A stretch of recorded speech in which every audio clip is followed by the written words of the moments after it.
अस्सलामुअलैकुम वरहमतुल्लाहि वबरकातुहू। दोस्तों, आज मैं आपको बताऊंगा कि अगर आपका रुपया पैसा, जेवरात, सोना चांदी, कागजात या कोई भी चीज़ गुम हो जाए तो उसको कैसे ढूंढा जा सकता है।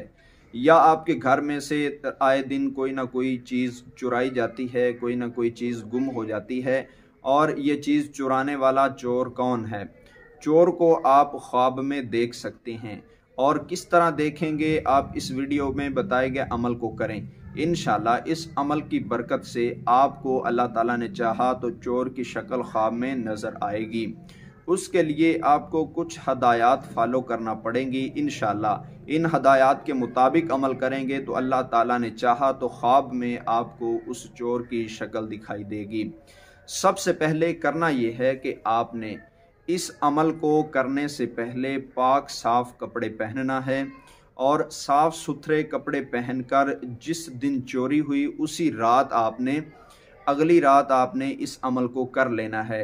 अगर आज के दिन चोरी हुई तो आप इससे अगले दिन अमल करें, लेकिन अगर आपकी चोरी कई दिन पहले की हुई है, आपने अभी वीडियो सुनी है और अभी से अमल करना चाहते हैं तो आप अभी से भी कर सकते हैं, किसी भी वक्त कर सकते हैं, लेकिन बेहतर यह है कि चोरी की अगली रात आप ये अमल करें।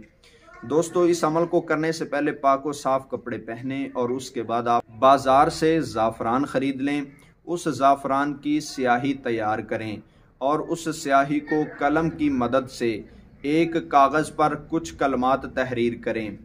वो कलमात आपको स्क्रीन पर नज़र आ रहे हैं। ये कलमात जो आपको स्क्रीन पर नज़र आ रहे हैं, इन कलमात को आपने ज़ाफ़रान की स्याही से कलम की मदद से आपने लिखना है। जब आप इन कलमात को लिखेंगे, लिखने से पहले आपने अव्वल आखिर दुरूद शरीफ 11-11 मरतबा पढ़ लेना है, और उसके बाद आपने खाना काबा की जानब मुँह करके अपने सामने पेज रख लेना है। कागज़ रख कर उस कागज़ पर आपने ये कलमात लिखने हैं जो आपको स्क्रीन पर नज़र आ रहे हैं। इन कलमात को लिखकर नीचे आपने अपना मकसद लिखना है। आपका मकसद, अगर आपके पैसे चोरी हुए हैं तो आपने पूरी तफसील नीचे लिखनी है कि आपके पैसे चोरी हो गए और अल्लाह ताला मुझे उस चोर की ख्वाब में शक्ल दिखा दे।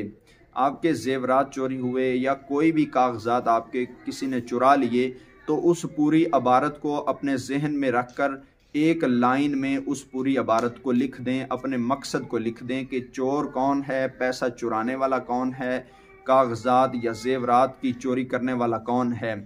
और फिर आपने ये कलमात लिख कर इन कलमात के नीचे अपना मकसद लिख कर जब आप कागज़ पर लिख चुके हैं तो इस कागज़ को एक ही तय में बंद करके आपने उस सरहाने के नीचे रखना है जिस चारपाई पे आप सोते हैं, और उसी सरहाने के नीचे रख के आपने सोना है। सोने से पहले आपने चंद अल्लाह के नाम पढ़ने हैं, या अलीमो, या खबीरो, या बसीर। इन कलमात को या अलीमो, या खबीरो, या बसीर ला तादाद में पढ़ते जाना है जब तक आपको नींद न आ जाए। आप खुद ब खुद आपकी ज़ुबान से ये कलमात खामोश हो जाएं, आपको नींद का गलबा आ जाए, तब तक आपने इन कलमात को पढ़ते रहना है। दौरान अमल किसी से गुफ्तगू नहीं करनी। जब भी बिस्तर पर चले जाना है, कलमात को पढ़ते रहना है, पढ़ते पढ़ते आपने सो जाना है। इंशाल्लाह एक दिन में पता ना चला तो दूसरे दिन में पता ना चला तो अल्लाह ताला ने चाहा तो इंशाल्लाह तीसरे दिन आपको चोर की शक्ल ख्वाब में नज़र आ जाएगी। ये अमल नहायत ही पुरतासीर है। इस अमल को दूसरे लोगों तक भी शेयर कीजिए, क्योंकि आप जानते हैं इससे पहले हमने यूट्यूब पर एक वीडियो अपलोड की थी कि गुमशुदा चीज़ को तलाश करने का अमल। अल्हम्दुलिल्लाह हमारे कई नाजरीन उससे फ़ायदा उठा चुकी हैं, और हमें बहुत अच्छे कमेंट मिलने की वजह से हम एक नया अमल लेकर आए हैं कि गुमशुदा चीज़ को तलाश कर सकते हैं, या चोर को किस तरह ख्वाब में आप देख सकते हैं। इस अमल को सवाब की नीयत से लोगों में शेयर कर दीजिए। मुझे दीजिए इजाज़त। अस्सलामु अलैकुम वरहमतुल्लाहि वबरकातुहू।